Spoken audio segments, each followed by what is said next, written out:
ইসলামের মৌলিকভাবে উৎসবের ঈদ হচ্ছে কয়টা? দুইটা, ঈদুল ফিতর, ঈদুল আজহা।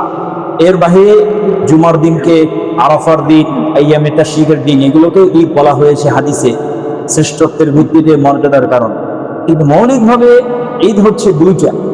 সুতরাং ইসলাম যেখানে আমাদেরকে নির্ধারণ করে দিয়েছে, সেখানে কোনো ব্যক্তির আরেকটা ঈদ আবিষ্কার করার কোনো অনুমতি ইসলাম থেকে নেই। রাসূল সাল্লাল্লাহু আলাইহি ওয়াসাল্লাম বলেছেন, মান আহদাথা ফি আমরিনা হাদা মা লাইসা মিনহু ফাহুয়া রাদ্দুন। যদি আমার এই ধর্মে কেউ এমন কোনো নতুন বিষয় আবিষ্কার করে যা আমার পক্ষ থেকে নয়, তা প্রত্যাখ্যানযোগ্য হবে, তা অনুসরণীয় হতে পারে না।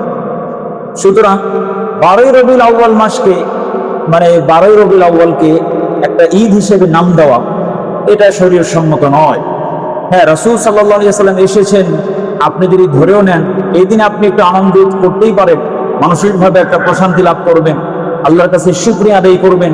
আল্লাহ রাসূলের সিরাত, তার আদর্শের চেতনায় আমাদেরকে আরো চেতনাশীল হতে হবে। তার জীবনী থেকে আমরা আরো শিক্ষা নিয়ে সামনের দিনগুলোতে আমরা পথ চলবো ইনশাআল্লাহ। কিন্তু ঈদ পালন করা, এটা সাহাবা ইকরাম, সিদ্দিক আকবর রাদিয়াল্লাহু তাআলা আনহু, উনি আমাদের চেয়ে আল্লাহর রাসূলের অনেক কাছে।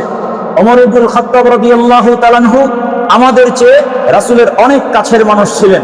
হযরতে ওসমান, হযরতে আলী রিজওয়ানুল্লাহি তাআলা আলাইহিম আজমাইন, তারা আমাদের চেয়ে আল্লাহর রাসূলের অনেক বেশি কাছের ছিলেন।